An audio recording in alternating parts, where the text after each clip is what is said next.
She should have known better. She should have read the signs. The girl, the rain, the crazed quality of light. The sky had been gray, streaked with black, and the rain, backlit in halogen and neon, had fallen sallow green. Why hadn't she seen it then? Nothing auspicious could have transpired beneath such a sky. It was sickly and low down, and regarded the city with a jaundiced eye. At the time, though, she had read it differently. It had been cold and damp and inhospitable, and it had seemed to Kyoko like the perfect evening to kill Daniel Carmody.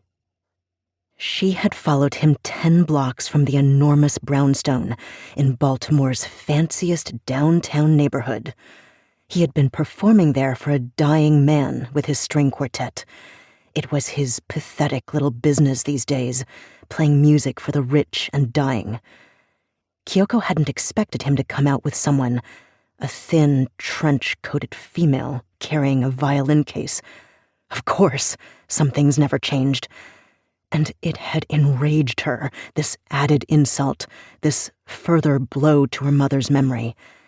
It had seemed like another sign, urging her on toward a justice too long delayed.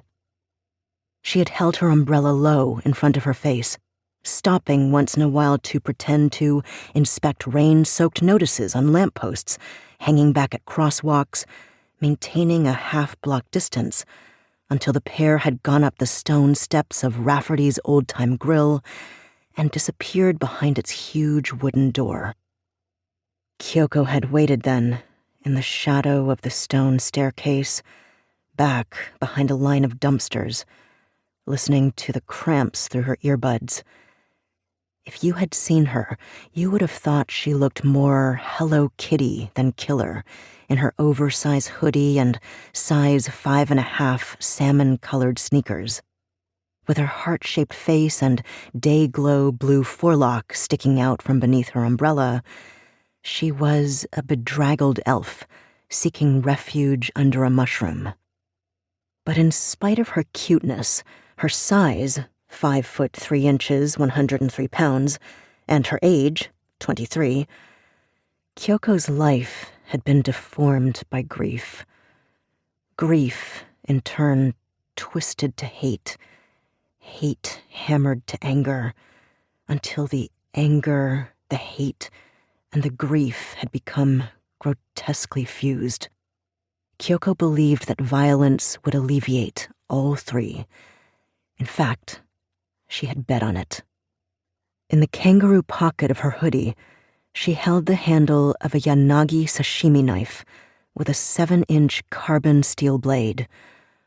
Forged in Seki, Japan by the descendants of samurai swordmakers, it seemed to Kyoko almost too fine a weapon for Daniel Carmody, whose soft, white belly she had long imagined gutting like a pig's. The door to the restaurant opened, and Kyoko caught a glimpse of the interior, elbows on red-checked tablecloths, the rose flickering of domed candles. 2 couples appeared at the top of the stairs, putting up umbrellas, pushing arms through coat sleeves. Kyoko eased her grip on the knife and flexed her hand. Cramps, she thought, and smiled to herself. People Ain't No Good was blasting in her earbuds. The Cramps' lead guitarist was one of Kyoko's many idols. Insolent in gold lame or leopard skin, Poison Ivy strummed her Gretsch Nashville like she was giving a hand job.